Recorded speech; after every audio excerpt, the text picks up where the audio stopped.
በዚያው አስታክኬ የማስተላልፍላቸው መልዕክት አለኝ። የመንግስት ስራ ላይ ያላችሁ በቀድሞም በሚኒስትርነት ስታገለግሉ የነበራችሁ በዚህ ጉባኤ ውስጥ እንዳላችሁ አውቃለሁ። ከጥቂት ዓመታት በፊት ጥቂት ከማይባል ዓመታት በፊት ይህችን ሀገር ያለ መንግስት የኢትዮጵያ ሕዝብ ያለ መንግስት 15 ቀን ማንም የኔ ታናሽ የለም ልጄ ግን አለች እዚህ ውስጥ የምናውቀው ነገር አለ። ሀገር ሙስሊም ሳይል፣ ክርስቲያን ሳይል፣ ፕሮቴስታንት ሳይል፣ ካቶሊክ ሳይል በአንድነት በእንባ በወደቀ ጊዜ በየትም ዓለም በመጽሐፍም ያላነበብነው ነገር ነው የሆነው። በሰላም እነዛን 15 ቀኖች በሰላም ተሸጋግረናል። የአባቶች፣ የእናቶች፣ የልጆች፣ የኢትዮጵያውያን እንባ ጸሎት ሰማይ ደርሶ ማለት ነው። ስለዚህ ይሄም ደግሞ አሁን የሚያስጨንቀን ነገር ይሄ ነገር ወደ 2019 እንዳይሻገር መቀስ እንድታበጁለት የንስሐ ጸሎት እንድታውጁልን አሁንም በንስሐ በትህትና ጠይቃለሁ። በዚሁ አጋጣሚ ለክቡር ሚኒስትራችን የምሰጠው አደራ ምንድን ነው? ብዙዎቻችሁ የመንግስት ኃላፊነት ላይ እንዳላችሁ አውቃለሁ። ነገር ግን ለእሳቸው የማህበራዊ ጉዳይ ሚኒስትርም እንደመሆናቸው መጠን ይህንን ጉዳይ ይዘውልን ወደ ከፍተኛው ሀገር አመራር እንዲወስዱልን እና እዛም ደግሞ ምክክር እንዲሰጥበት። እናቶች እንዲህ እያሉ ነው፣ እናቶች እንዲህ እያለቀሱ ነው፣ ጉልበት እንሁናቸው፣ መድረክ ይሰጣቸው። ለአባቶች ጉልበት አባቶች እየተከበሩ ካልሆነ አባቶች የሚከበሩበት እናቶችን ባቸው እንዲታበስ ይህንን አድርጉልን የሚለውን አደራ ጭምር ለክብርት ማስተላለፍ እፈልጋለሁ።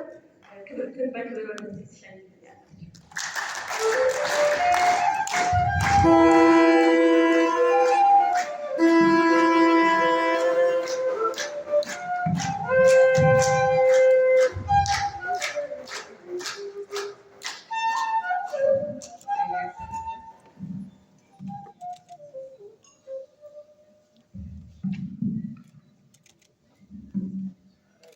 እንደምን ዋላችሁ።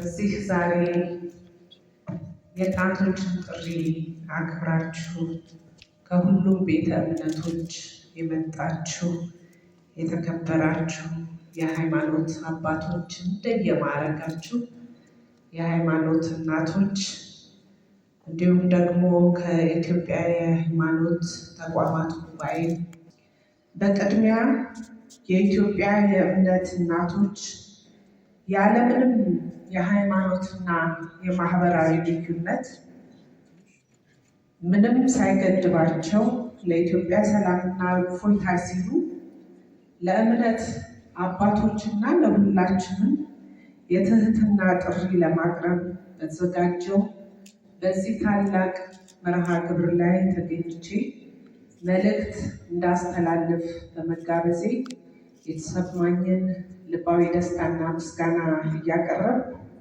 ሁላችሁም የኢትዮጵያ የእምነት እናቶች ለሰላም ሀገራዊ የንስሐ የይቅርታና የእርቀ ሰላም ቀን ጥሪ በሰላም ፈጣሪ ፈቅዶ አገናኘን አደረሳችሁ አደረሰን እላለሁ። ኢትዮጵያ ጥንታዊት ሀገር ናት። ኢትዮጵያ የታደለች ታላቅ ተስፋ ያላት ሀገር ናት። እስካሁን ስንወያይ የነበረው ችግሮቻችን ምን ያህል ወደኋላ እንዳደረጉን ነው። ተስፋዎቻችን ደግሞ የላቁ ናቸው ብዬ አምናለሁ። የዚህም ትልቁ ተስፋ ማሳያ ደግሞ ይሄ መድረክ ነው ብዬ ላለሁና እናቶቻችንን የሰላም ጥሪ ያነገቡትን ይህን መድረክ ስላዘጋጁ አንድ የሁላችሁ ብታመሰግኑ። እንደምንገነዘበው ሰላም የህልውናችን ዋስትናና የሀገራችን የልማት እድገትና ብልጽግና ዋነኛ መሰረት ነው። በአንጻሩ ደግሞ አለመግባባትና ግጭት ዜጎችን ለከፋ አካላዊ፣ አእምሯዊና ስነ ልቦናዊ ችግሮች እንዲሁም ተያያዥ ለሆኑ ለተራዘሙ ተጨማሪ ጉዳቶች ተጋላጭ ያደርገናል። የሰላም መታጣት በጣም በሰፊው ተብሏል።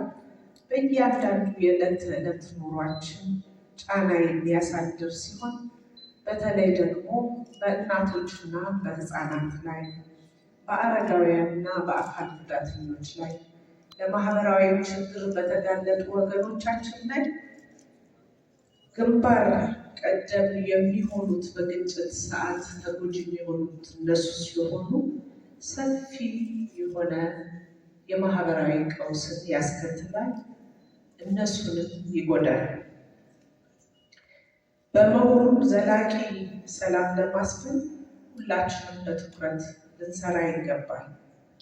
አሁን ላይ ያጋጠሙንን ችግሮች ለመፍታት እንደዚህ አይነት የውይይት የምክክር ጊዜ መዘጋጀቱ እጅግ አስፈላጊ ነው። የኢትዮጵያ መንግስትም ለጉዳዩ ልዩ ትኩረት እና ከፍተኛ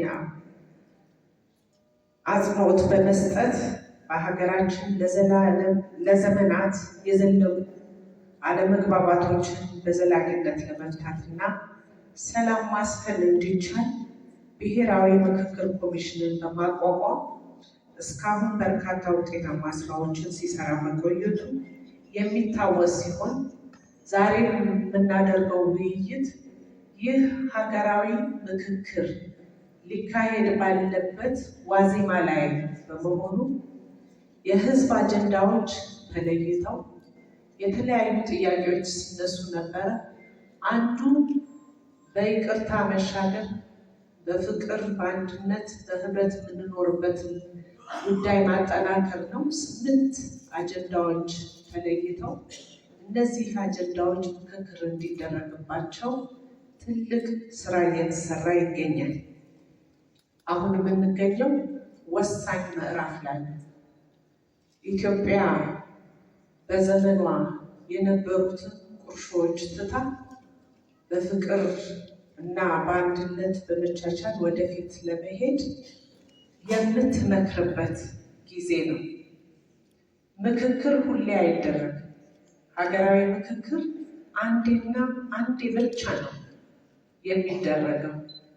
ይህ ለእኛ ለኢትዮጵያውያን ትልቅ ዕድል ነው። በዚህ ጊዜ ደግሞ ፈጣሪ ፈቅዶ በሕይወት ኖረን ይህንን ትልቅ ሀገራዊ የሕዝብም ኃላፊነት ለመቀበልና ለመተግበር እኔና እናንተ እንገኛለን። ትልቅ ዕድልም ትልቅ አደራ ነው። ይሄ መልካም ሆኖልን እንደምንወጣ ሙሉ እምነት አለ። ነገር ግን በትላንትናችን እየኖርን ዛሬ ትላንት እያደረግን ከሆነ የትላንት አለመግባባቶችን ጨምረን ደግመን የምናመጣ ከሆነ ይሄ እድል እንዳይመክንብን ያሰጋኛል።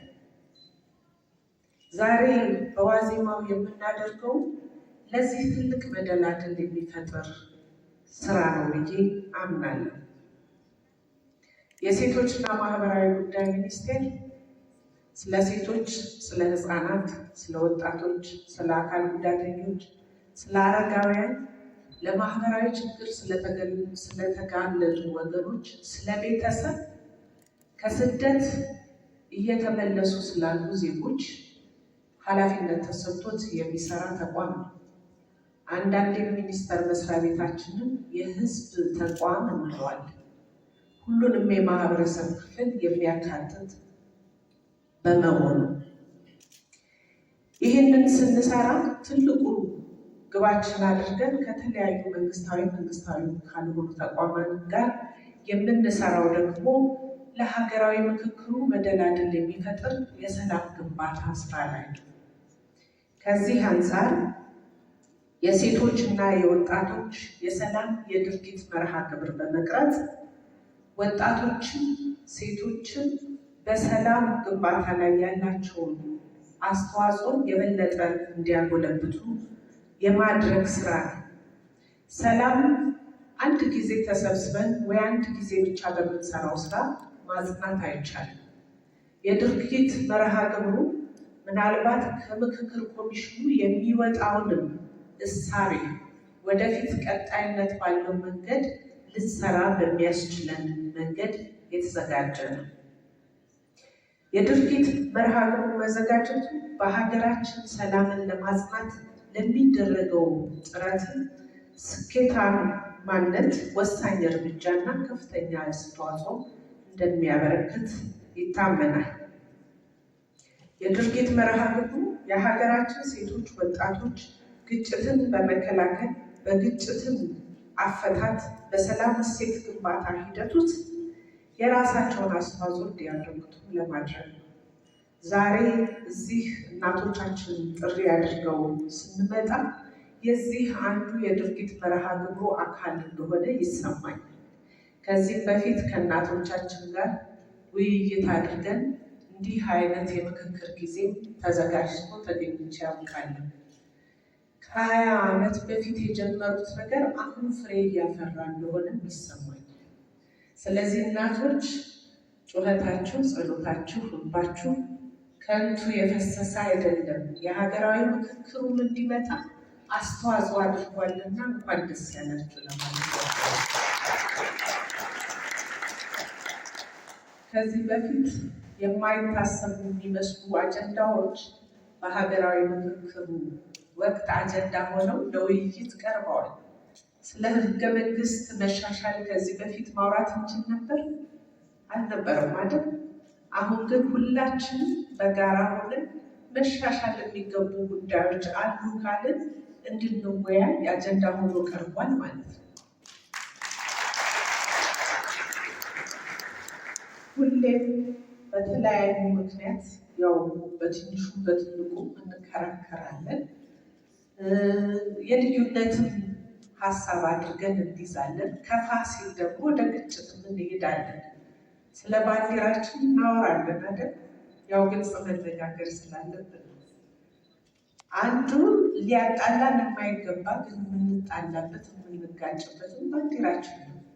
አረንጓዴ፣ ቢጫ፣ ቀዩ ደግሞ ዋና ለኢትዮጵያ ለሌሎች ሀገራትን ተምሳሌት የሆነ የነፃነት አርማ ነው። መሀሉ ላይ ያለው የሚያጣላ ከሆነ ደግሞ እሱንም እንድንወያይ የአጀንዳ ሆኖ ቀርቧል ማለት ነው።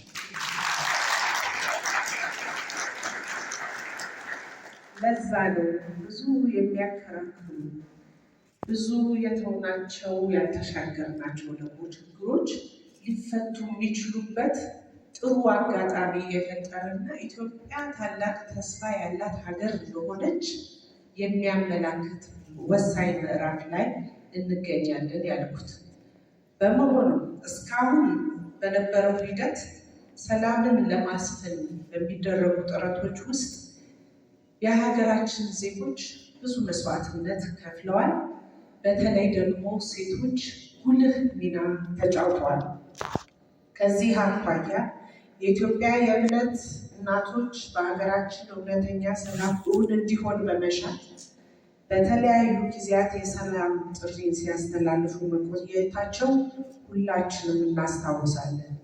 ለዚህም በሚኒስቴር መስሪያ ቤታችን በድጋሚ በራሴ ስም ላቅ ያለ ምስጋና እያቀረብ በዛሬው ዕለትም እንደ ሀገር ያለምንም የሃይማኖትና የማህበራዊ ልዩነት የኢትዮጵያ የእምነት እናቶች ለኢትዮጵያ ሰላምና እፎይታ ሲሉ ለሃይማኖት አባቶች ያቀረቡት ጥሪ በሃይማኖት አባቶቻችንም ተቀባይነት ስላገኘ የእምነት አባቶቻችንም ዝቅ ብዬ ያመሰግናለሁ። ቅድም እናታችን